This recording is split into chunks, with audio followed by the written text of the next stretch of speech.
Trust me, I know. I've done this so many times. It's amazing how many times you check and check and check and check. It's almost like when you take your car to the mechanic and you hear a sound. As soon as the mechanic is there, the sound's gone. Exactly. It happened with my Apple computer. Like, it's the same thing. So, yeah, I can't tell you. I checked it all last night. But, yeah, we're ready to go. Oh, that's good. Well, thank you so much for your time. And actually, I was so interested in interviewing you because I was following you on Facebook and I saw that you became strictly vegan. Yeah. And your fitness routine. Why did you make such a radical change? Well, I made such a radical change to my diet as part of a goal that I wanted to achieve. And so my son and I, he's 16 and a half, but about a year and a half ago, we were skiing together. He was boarding and I was skiing, and I was having such a good time with my son Noah and his brother Keenan that I decided that I was going to make a very, very big goal for myself. And the goal was that I was going to teach his children how to ski or snowboard. And since he was only 15, I had to calculate that I would have to be, 65, 70, or 75 years old before he has kids who are old enough to be able to ski. So I made a decision that I was going to get myself into the best shape of my adult life. And then I looked at the different, research on diets and the different types of exercises, and I decided to go vegan because I found that was a great option that would help me get healthier, live longer, and that's why I did it. Do you feel a difference? Oh my God. Yeah, I feel a total difference. I've lost, about 22 pounds of the unhealthy weight that I didn't want. I gained more muscle. All of my pains and aches from my joints and my shoulder and my injuries that I had are all healed. All my blood work is perfect. My levels for everything is perfect. And so I actually think like I'm reversing aging right now. So yeah, I haven't had any animal protein in over a year. But it all started as setting a goal to take my grandkids, which I don't have yet, sometime 20 years from now, to ski or snowboard. Well, that's amazing. And even though it was not the reason that you want to be compassionate to animals, but how do you see successful people that have more access to everything can influence and help environmental problems? Well, I think anybody can help environmental problems. When we talk about successful people, there's people who are successful intellectually. There's people who are successful monetary. They have a lot of money. There's people who are successful socially. And so I think anybody who has something they believe in that really is their passion, whether it's children, whether it's clean water, whether it's solar energy, whether it's solving some of the bigger problems in the world, everybody can help. And so we need talent, we need ideas, we need money, we need resources. And when we talk about success, success is all relative, right? And there's different types of success that people can achieve. I think when we're talking about changing things in the world to make this beautiful blue planet that we live in more environmentally friendly, where we can all live in peace and have a place for us to live for hopefully millions or billions more years, then it's each one of our responsibilities to do that, and everybody could do their part. It doesn't just take money. There are people that can throw a lot of money, but if the people aren't there to do the work, then it doesn't get done. So the first key is find something you're passionate about. And just give some of your resources, either intellectual, emotional, physical, spiritual, financial, towards that. And speaking about passion, what are your 3 biggest passions? Well, as it relates to my own life, one of my passions are my children, to give them whatever they need in order to become amazing citizens of the world, and to be compassionate and loving and caring and kind, and to use their resources. My other passion is to use my own life as an example for other people. And I came from a an average family, didn't have enough money. You know, my parents fought about the lack of money. They argued, they fought, and we had our challenges. And I had low self-esteem and low confidence and low certainty levels because of my conditions. And I learned how to overcome that by being mentored, taught by other people, and reading a lot of books and finding the things that I was interested in. And that leads me to my passion today, is to teach people that, you know, God created us as a miracle, I think, and we have incredible ability to achieve a lot in our lives. And every single person has doubts and fears and unpleasant feelings and anxieties and uncertainties. Everybody has them. And our job, or my job, and my company's job, is to help people first recognize that there's genius within them.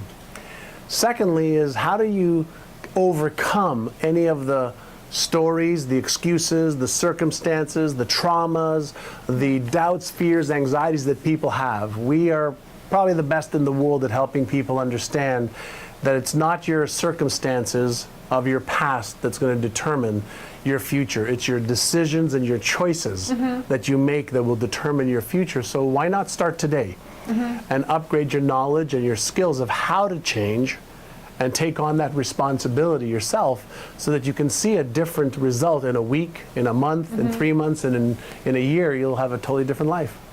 Yeah, and you just mentioned mentors and role models. Did you have some role models that you can talk about? Yeah, when I was a kid, a couple of things really transformed my life. Number one, I used to watch a show called Lifestyles of the Rich and Famous. And they showed the lifestyle of people who were very wealthy. And so I learned a little bit about, you know, the nicer things in life from television. Then I had my first mentor taught me the power of my mind, the power of thinking the right thoughts, and the power of studying every day and changing my knowledge and my skills and what I did every day, and developing new habits. His name was Alan Brown. He was just a successful businessman who was also into charity, who was also a wonderful husband and a wonderful father, and he took care of his health, and he really cared about people.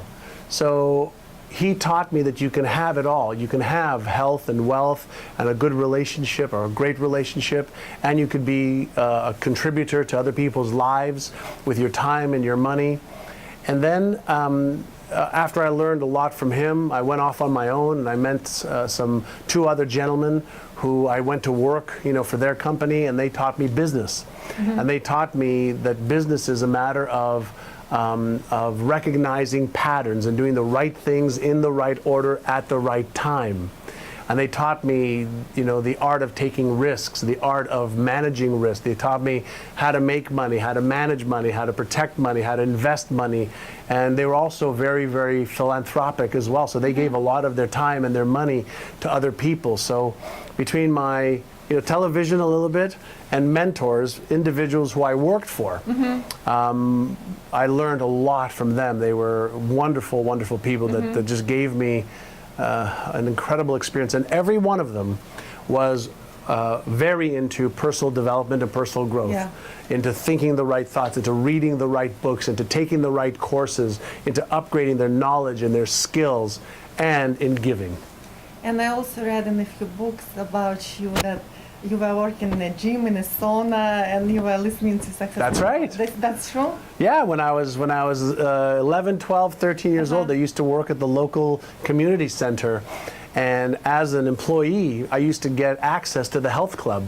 And so every night after I worked out, I exercised, I went to the sauna, and I used to bring the men who were talking in there glasses of water, in plastic cups, glasses of water, and I would listen to their stories. And they were young men and older men, and they were talking about success and failure and overcoming challenges. And I forgot about that, but that's great. That's 40 years ago.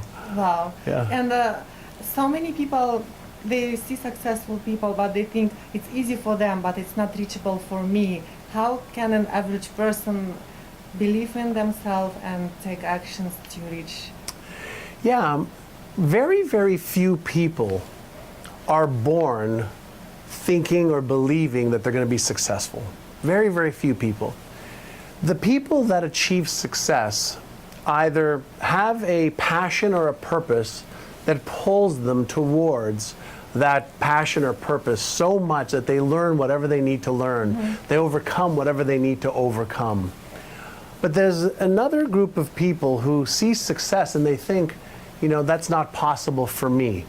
And that's where the biggest problem is as soon as you think that that's not possible for you, you've closed the door on that being possible. And so what I always ask people to consider is, what evidence do you have that it's not possible? And most people say, well, I tried this and I tried that and I failed at this and I failed at that. And I suggest to them, I said, are you aware that most successful people have failed over and over and over again? But the meaning that they give failure is that they're learning and they're moving forward and they've just figured out a way that it doesn't work. You know, Thomas Edison tried 1,800 different ways, you know, to get a light bulb to work. Or it might even be 10,000 times. And so if each time he tried something that didn't work, he felt like he was a personal failure, we wouldn't have, or maybe we would have, but he wouldn't have been, you know, the one that was responsible for, you know, using electricity and getting a light bulb. And so what people believe is really what's holding them back. Yes. And what people have gotten into the habit of doing or the habit of thinking is what keeps them stuck. So the first thing that you have to question is your beliefs. What do I believe is true for me? Why do I believe that? Where did that belief come from? What evidence do I have, you know, that supports that belief? And is that evidence written in stone? Or can I change that belief? And what you find, since we do so much brain research at our company, is that beliefs are nothing more than patterns in the brain that have been reinforced over time. And once they're reinforced over time, then they become habitual. So we believe, then we become habituated to believing something, then it becomes automatic, and then we don't see any other options. And so we have to look at ourselves and say, what do I really want to trade my life for? Right, what do I want to trade my life for? If I could trade my life for anything, what would it be? And then say, what do I need to believe? What do I need to learn? Who can I learn it from? The beautiful thing today is that we have, you know, you can go on Google and you could search anything. Yeah. And you could find out how to overcome fear, how to jump out of an airplane, you know, and parachute. You can find out, you know, how do I make my own computer? Everything that we need to learn on how to do something, unless you're an inventor, we already know how. So it doesn't matter what the reasons are that you have that you can't. Somebody who was in your shoes before that couldn't, did. So if somebody that couldn't did, then how can you? Right? So how can you? And as soon as you ask yourself a question is, maybe I believe that I can't, but if I had to, how could I? Yes. If I had to, how could I?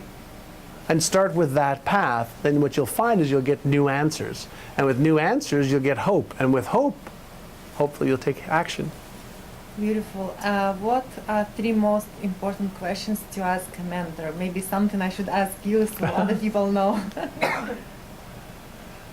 I think the 3 most important questions to ask a mentor is, what were a few of the biggest lessons you have learned in your life and what caused you to learn those lessons? That would be number 1. Number 2, how do you stay in the right mindset when things don't go right? How do you master your mindset and your emotions when things aren't going right? So in face of adversity, you know, how do you stay positive and how do you stay in the right mindset and keep your composure, keep your focus, keep yourself moving in the direction of your goals and dreams? And then number 3, based on my goals and dreams, what do you think are the best action steps I should take? So if you tell your mentor or a mentor, here's what I want to achieve, what are the action steps that you think I should take? So they give you the beginning of the blueprint, of the map. Yeah. That'll at least get you started. And so, how do we deal with our mindset and emotions during adversity? Great. So when you understand that we have different emotions, many, many different emotions, emotions can be unpleasant or pleasant. And let's not look at emotions as good or bad, just pleasant or unpleasant. Whenever you're out of your comfort zone, you're going to feel an unpleasant emotion. If you think about what is an emotion, where does it begin? Well, an emotion is because of something that's happening in the brain, right? An electrical and chemical has been released, electrical current and a chemical has been released in the brain that's causing a feeling. We call the feelings emotions. And so first, when somebody is feeling an unpleasant emotion, usually it's because they're out of their comfort zone. It's a signal that your brain is sending to your body to let you know you're out of your comfort zone.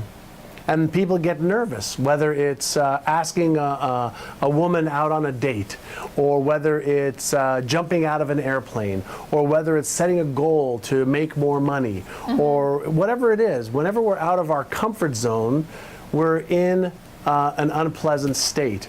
Or when things aren't going our way, we become, okay, we have this emotion that we're out of our comfort zone. Or if we're trying something new that we've never done before, then fear sets in and that causes an emotion. So the thing that you have to understand is an emotion is nothing more than a signal, no differently than if you're driving your car and a light comes up on the dashboard telling you there's something wrong with the engine. It's just a signal. So you have a choice.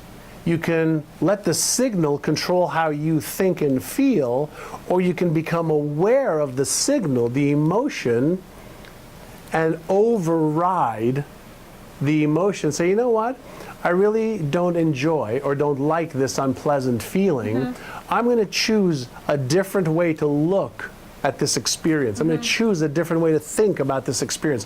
I'm going to choose a different way to feel. And you can choose your emotions. And people don't realize that they can choose their emotions. But you can.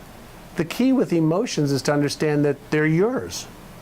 It's your emotion. So if it's yours, but you're not your emotion, then can you learn how to be aware of your emotions? And you can be. And I think one of let's pause for a second. Okay. Because this was hitting the 20 minutes.